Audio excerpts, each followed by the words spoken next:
I've got a budget deck tech for you today. This is a new commander, the secondary commander from the new Lorehold Precon from Strixhaven, Alibou, Ancient Witness. And the reason that I put quotation marks on budget there is because this might not meet your definition of a budget deck, because it does cost, $200 plus, but compared to a fully powered up commander deck, that is actually pretty cheap. And then just a personal reason why it's budget for me is that I was actually able to make this just from cards that were already in my collection, so I didn't go out and get any cards to make this. So it's kind of cool to use some cards that I might not have considered at first, but some of them work out quite well, I think. So about this guy, let's take a look at it. It's 5 mana, 3 red and white for a 4/5 legendary artifact creature golem. Other artifact creatures you control have haste, and this is the good part here. Whenever one or more artifact creatures you control attack, Alibou, Ancient Witness deals X damage to any target and you scry X, where X is the number of tapped artifacts you control. So, a couple of things about this ability is that it's whenever one or more artifact creatures you control attack, so it could be this, or any artifact creature. This creature will deal X damage to any target, so any player, creature, whatever you want, and you scry X, where X is the number of tapped artifacts you control. So notably, that's just tapped artifacts. It doesn't, it's not just tapped artifact creatures, so it counts all of your, your mana rocks, whatever kind of artifact lands you might have, just any artifacts.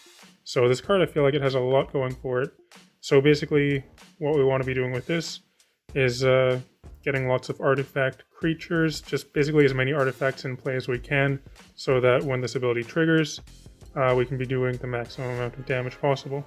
And we're going to get to some artifacts right away, with the first creature being this Iron Myr, just a 1/1 for 2 artifact creature. It taps for red. It's an artifact creature that can tap. It's a mana dork, good for this deck. Got a Steel Overseer. This card is pretty great. I mean, it comes in the Lorehold Precon, but just a 1/1 for 2, but you can tap to put a 1/1 counter on each artifact creature you control, including itself. So if our goal is to make a whole bunch of artifact creatures, this can make them all quite large.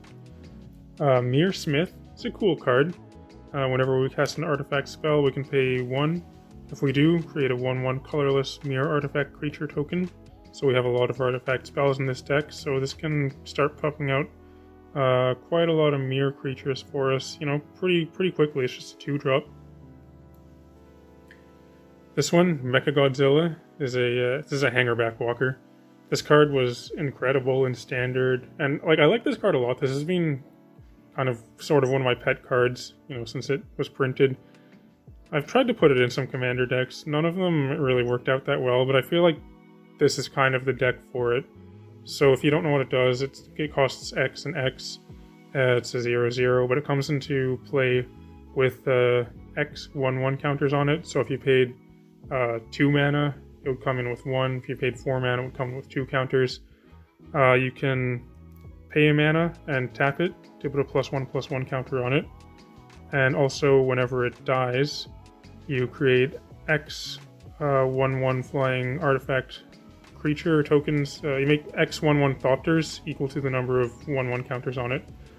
So, I mean, even you can just play this on turn 2. There's a 1/1, and then just take it up, right? Until your opponent answers it. But at that point, probably it'll have a few counters on it. You'll get some Thopters.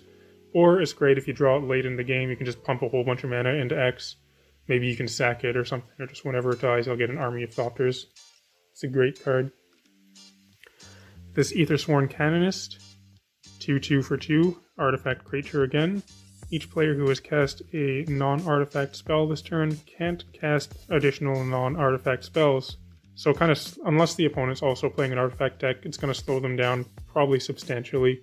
And a lot of our spells are artifacts, so it shouldn't really slow us down so much. Thopter Engineer, this card's pretty cool. I played this one in Standard also. I had a big red deck it was kind of like a big red artifact deck. It was when Oath of the Gatewatch was in Standard. I was playing Reality Smasher and Thunderbreak Regent and this thing in my 3-drop slot. But what it does is it's a 1/3 for 3 mana. When it enters the battlefield, you create a Thopter. But, importantly, artifact creatures you control have haste. So this gives all of our artifact creatures haste. It's, pretty big effect. And it gives us a little artifact when it comes into play. Put this on here. Got a Scrap Trawler. This guy's cool. Gives us some recursion, Whenever this or another artifact we control is put into the graveyard from the battlefield, return an artifact with lesser mana value from our graveyard to our hand. So kind of some insurance here against, removal of board wipes, whatever. Or if we're sacking artifacts, we can get some artifacts back from our graveyard with that. Here's one of the things that we could be using to sack artifacts. Pia Nalaar. This is a 2/2 for 3. When it enters the battlefield, we create a Thopter. So I guess you can kind of see a theme. We have lots of things that when they enter the battlefield, they give us a Thopter or maybe like a servo or something like that. This is an artifact creature. Can also, make any artifact creature a little bit bigger, give them kind of fire breathing, or we can sack an artifact to make a creature unable to block this turn. Definitely could be relevant. So another new card that was in the Lorehold Precon. This card is really good, actually. Losheel, Clockwork Scholar. It's a 2/4 for 3, Elephant Artificer. This could be a commander too, not in this deck though, because it's only white. Prevent all combat damage that would be dealt to attacking artifact creatures we control. Definitely relevant with Alibou.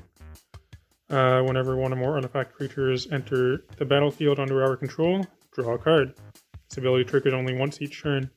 So we do have a lot of artifact creatures in our deck, so we should be able to trigger that basically every turn. It's a very good card for this deck. A Foundry Inspector. It's, discounts all of our artifacts. Quite good. It's also, 3/2 for 3, not terrible. This is a cool new card too. Digsite Engineer. 3/3 for 3. It's a dwarf. Whenever we cast an artifact spell, we can pay 2. If we do, create a 0/0 colorless construct artifact with it gets +1/+1 for each artifact you control. So create a construct. It's the constructs that Karn makes. But those are very good, these kind of constructs, because they get big really quickly, and this can make them repeatedly, so it's a very good card. Solemn Simulacrum, a super popular commander card, and it's an artifact creature, so it's good in this deck. Here's a cool card that I haven't seen in a lot of lists for Alibou here. From Commander Legends, Rebek, I guess that's how you pronounce it. Architect of Ascension. 3/4 for 4. Artifacts we control have protection from each converted mana cost among artifacts we control. So we've got artifacts, all up and down the converted mana cost.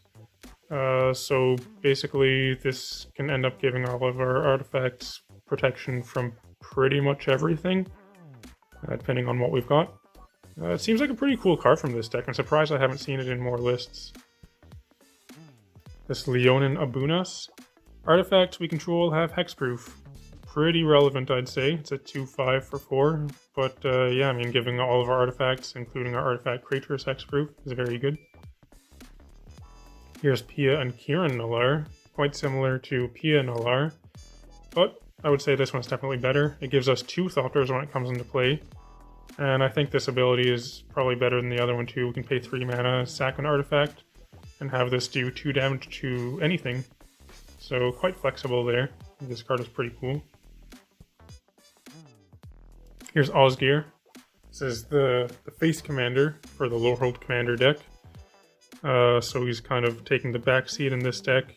Definitely it does work well in this deck though. I mean, any Boros deck that works with artifact creatures or artifacts in general, Osgir is probably going to be good in it, right? His ability, the one that really matters is pay X, tap, exile an artifact from your graveyard, and create 2 tokens that are copies of the exiled card. Activate only as a sorcery. He also has this extra ability. You can sack an artifact to give a creature +2/+0 into turn, but really we're playing it for this bottom ability here. But yeah, obviously Osgir is going to be good in this deck. Jor Kadeen, the Prevailer, is a 5/4 for 5 with first strike, and it has Metalcraft, so as long as we control 3 or more artifacts, creatures we control get +3/+0, so +3 is pretty big, so, you know, it's going to be pretty easy to turn on Metalcraft with this deck. So, you know, this guy comes down, gives our things +3/+0. Maybe we've got an army of Thopters or Servos or Myrs or something. Can make them nice and big. Bronze Guardian, another new card. This is an artifact creature, a star 5 for 5. Has double strike and ward 2. So whenever this creature becomes the target of a spell or an ability an opponent controls, counter it unless they pay 2. So it gives it, you know, a little bit more survivability. But importantly, this is the most, I would say, probably the best ability on this card is other artifacts we control also have ward 2. So, you know, makes all of our things a little bit more difficult to kill. And this thing's power is equal to the number of artifacts we control, so probably it's going to be pretty big with double strike. It's pretty cool. Got a Thopter Assembly. This is a way to get a whole bunch of Thopters in play. Pretty popular card from Commander also, I think. For 6 mana, it's a 5/5 Thopter artifact with flying. At the beginning of our upkeep, if we control no Thopters other than this, return this to our hand and create 5 Thopters. So, you know, pay 6, get 5 Thopters. Pretty good, right? Sun Titan. It's just a good card. I mean, we're playing white and we're playing Commander, so probably Sun Titan's going to be good. But, yeah, definitely playing this card. Steel Hellkite. Pretty cool artifact creature. It's just a very versatile removal. Typically, you play this for the bottom ability here. Pay X. Destroy each non-land permanent with mana value X, whose controller was dealt combat damage by Steel Hellkite. Activate only once each turn, so it can destroy any non-land permanent, really, as long as it can connect. Duplicant, kind of removal on an artifact creature. When it comes into play, we can exile a non-token creature, and as long as the card exiled by Duplicant is a creature, Duplicant has its power, toughness, and creature types. And it's still a shapeshifter though. But basically we're playing this because it's removal on an artifact creature. Got a Myr Battlesphere. This is another way to get a whole bunch of artifact creatures in one card. This is basically 5 artifact creatures in one card. It is 7 mana, which is a lot, but I think it's worth it. When it comes into play, we create 4 Myrs. Then when this attacks, we can tap X, untap Myrs. If we do, this gets +X/+0 until end of turn, and also deals X damage to the player Planeswalker it's attacking. So you can make it nice and big, get in some kind of burn damage, but mostly we're playing it because it's a whole bunch of artifact creatures on one card. Meteor Golem, removal for pretty much anything on an artifact creature, so it's good in this deck. Hellkite Igniter is cool. It's a way you can just like one-shot one of your opponents with this, because we're playing so many artifacts. It has flying and haste. We can pay 1 in a red to give it +X/+0 till end of turn, where X is the number of artifacts we control. So say, even if we have like 5, which I feel like would be a low number for when we have this in play, say there's 5, for just 2 mana we give it +5/+0, but you can activate this multiple times. So definitely, you could just play this in one shot in an opponent. Triplicate Titan, 9 mana, pretty expensive there, but it's a very good card. 9/9 artifact with flying, vigilance, trample. When it dies, create a 3/3 golem with flying, a 3/3 golem with vigilance, and a 3/3 golem with trample. So, you know, it's a nice and big artifact creature, and when it dies, you get 3 more artifact creatures. Sort of like a Wormcoil engine, similar to it. So that's all the creatures. You can see many of them are artifact creatures, but got a few removal here too. So we've got Path to Exile, just, you know, nice and cheap 1 mana removal. Same idea with Dispatch. It's actually, in this deck, it's better than Path to Exile, because chances are we're going to have Metalcraft, so it's just 1 mana exile target creature. If the off chance we don't have Metalcraft, probably you don't even want to play this, just save it until you have 3 artifacts. Unless you really just want to tap something.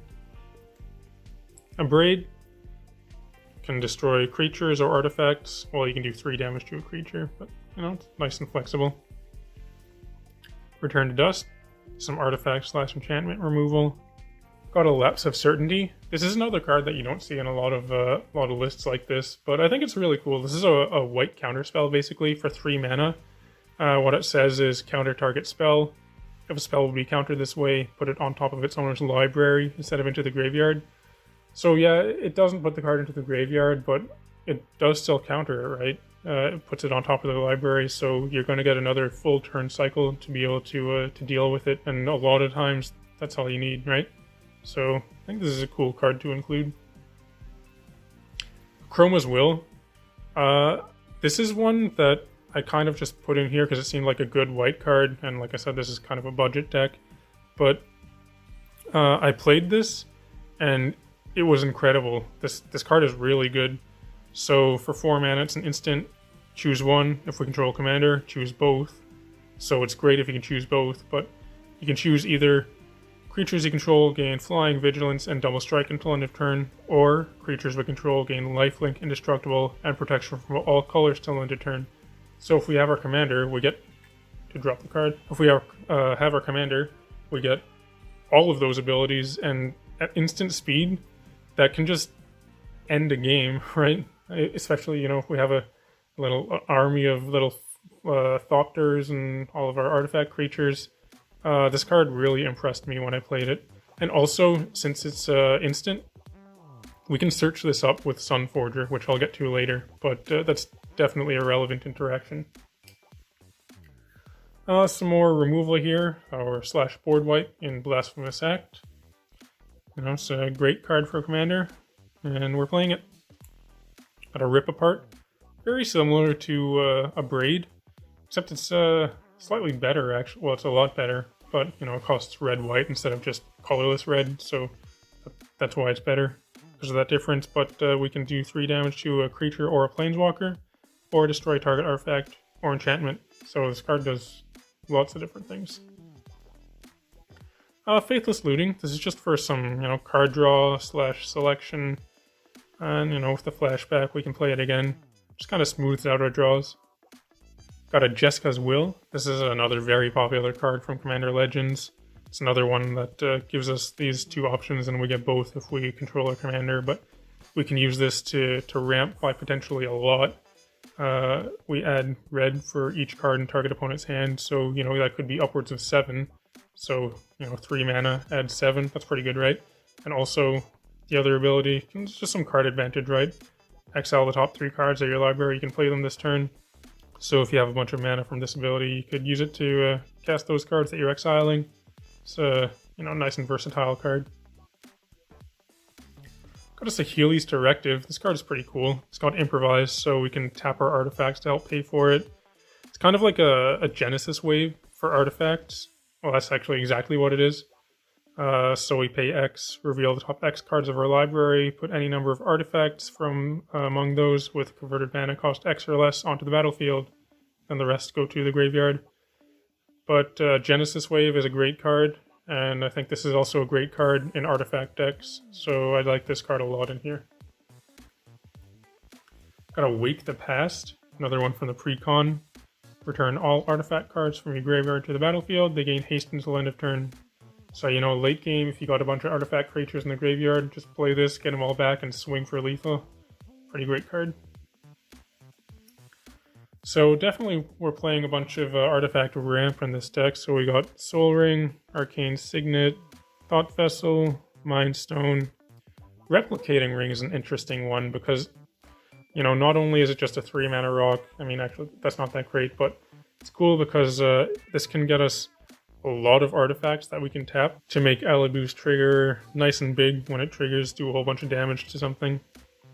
You know, it does take a while to get going. You need 8 counters on this, but you do get 8 tokens, right? So it could be pretty big. Also, Cursed Mirror. Not only is this a mana rock, also we can have it enter as a copy of any creature until end of turn, and it gains haste. So it's a pretty cool card. It's a new one.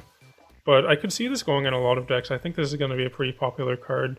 I think it's particularly good in a deck like this, but I could definitely see this going in a lot of other decks as well. Some more ramp with a Basalt Monolith, Commander Sphere, Hedron Archive. some bigger ramp. We can also sack it to draw some cards. Archaeomancer's Map. This is kind of ramp, right?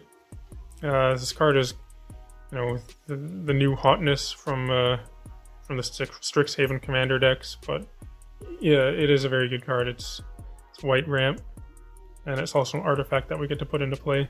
So you can see where, I mean, there's a lot of artifact ramp in here, but having all of these mana rocks just makes Alibou's ability that much better. Clock of Omens. This card is pretty cool. Tap 2 untapped artifacts. We control untapped target artifact. So there are some artifacts, like for Alibou's trigger, he counts the tapped artifacts. So typically when we're attacking with, like if you attack with a creature, it's going to be tapped. But the thing is, sometimes you don't want to attack with a creature because your opponent could block and kill it. But Clock of Omens is a way to tap your artifacts without attacking, or basically just, you know, tap them at will. But also we can use it to untap something, you know, kind of give our things vigilance. It's just a very versatile card to have in a deck like this. Since our deck is built around the commander being in play and triggering, we definitely want both Lightning Greaves and Swift Foot Boots. And also, I mean, these are artifacts. We could tap these actually with Clock of Omens. That's kind of cool, is you can tap artifacts that normally would not be able to tap to make Alibou's trigger bigger. Sunforger, awesome card and commander for red and white. And like I said before, it works really well with Chroma's Will. You can bring that out when your opponent's not expecting it. You can also just search up like Path to Exile or any kind of removal, or Jessica's Will if you really want. Actually, you can't play Jessica's Will because that is a sorcery. But yeah, it's a very good card. Helm of the Host. This card is pretty sweet. For a while, I felt like this card would go in pretty much every commander deck, and it could. It would be at least decent in every commander deck, but for some, it's just kind of too slow. But for this deck, I think it's great. We're okay with, you know, maybe taking a turn off to play this, because this can, I mean, if you get multiple Alibous in play, that's just a way to end a game pretty much on the spot. And, you know, it's also an artifact, right? So we could tap it with Clock of Omens. Or even just like sack it to Pia and Kiran Nalaar or something if we want. Got an Ichor Wellspring. Some card draw on a cheap artifact. It draws a card when it comes into play and when it's put into the battlefield. So we could just, you know, play this, draw a card, sack it to Pia and Kiran, do 2 damage to something, draw another card. It's pretty good, right? It's also very good with Osgir. I think this was probably included in the Precon specifically to go with Osgir, right? But it also works well with Alibou. Got a Strionic Resonator. This card works really well for copying Alibou's trigger. We could, you know, trigger him, copy the trigger, and target 2 different things. Maybe hit 2 different players, 2 different creatures or something.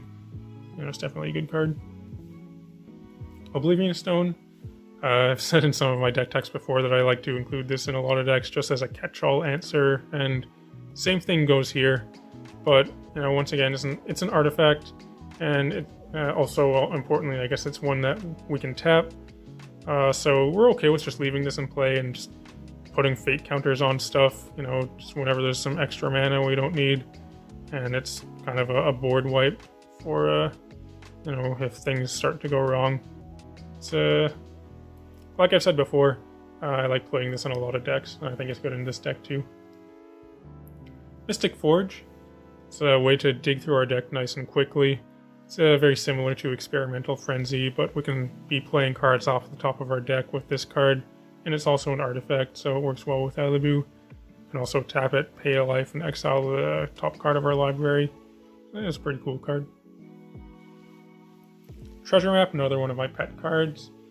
But, you know, it's pretty great in this deck because it smooths out our draws early, it provides us multiple treasures, and it's another one that we can tap kind of whenever we want. Just pay a mana, tap, scry 1. There's a Smuggler's Copter. This card, I've tried playing it in a lot of commander decks also, but this one I think is probably the best one that I've put it in so far. It works really well for this deck. Honestly, just because of the good rate, right? Just for the same reasons that it was good in Standard, it's good in this deck. It's just a 2-mana 3/3 flying that we can crew for 1. Can smooth out our draws, attack in early, even just act as a blocker. It's pretty cool artifact. And also, we've got another vehicle here, Weatherlight. This was one of the latest additions to the deck, but I think it works pretty well actually. It does cost 3 to crew, but that's fine. And whenever it inflicts combat damage to a player, we look at the top 5 cards of our library, and we can reveal any historic card and put it into our hand. And pretty much everything in our deck is historic, because artifacts are historic, so I think it's just a really good way to get some card advantage / selection.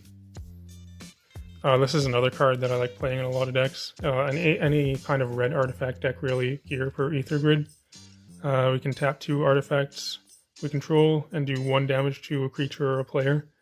So, with all of our Thopters and any artifact creature, right? We can be doing quite a lot of damage with this, and it's an enchantment. This is actually the only enchantment in the deck, but it's very good. We can be doing lots of damage to play. Like, this is actually a way to end the game. It's just by tapping our creatures and doing damage. And there are 2 Planeswalkers in here. There's a Karn and an Ugin. Karn is basically just a way to repeatedly make the construct tokens like the Digsite Engineer does, but those tokens are very good. And there's Ugin mainly in here because it discounts all of our colorless spells by 2. And we do have, a significant number of them, so it makes things like Triplicate Titan or Thopter Assembly, things like that. They're much easier to cast that way. It's also, -3 to destroy a permanent that's 1 or more colors, so it's removal on a creature, and the +1 is definitely relevant as well.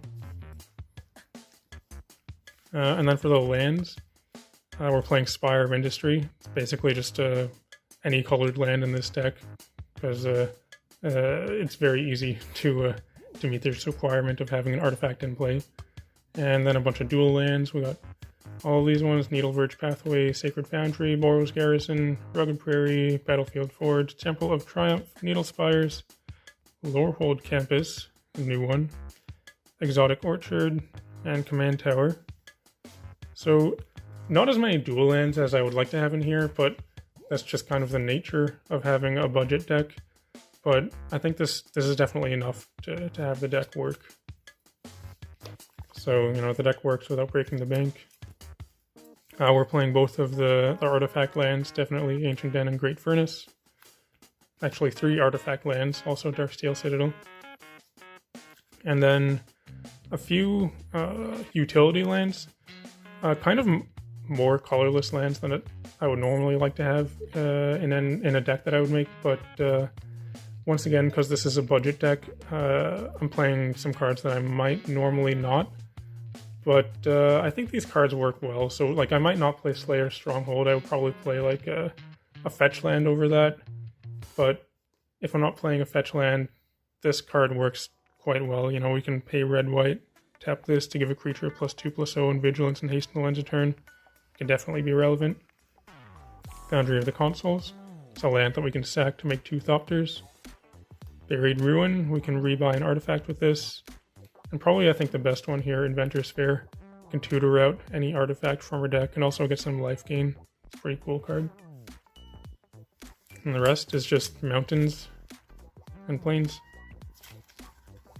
But that's the deck, though. I've played it a few times, and it's a lot of fun to play. Actually, it did quite well against some basically fully powered up decks. Alibou's ability is very powerful. So, definitely your opponent. This guy's going to have a target on his back, so you got to keep that in mind, is to try and not draw too much attention to it. You got to set up your turn so that this doesn't die before you can do fun stuff. But, if you can get some Swiftfoot Boots or Lightning Greaves or something, you can be having some fun with Alibou in play. And I'm sure there's lots of cards that would work in this deck that I'm not playing. Probably a lot that I haven't even thought of. So, if you have any kind of critiques, I'd be happy to hear them. Maybe some cards that you think I should be playing that I'm not, or cards that you play in your deck. But either way, just let me know. I'd be happy to read. But otherwise, if you're still watching, thanks for watching. It'd be cool if you can like and subscribe. And otherwise, I'll talk to you later.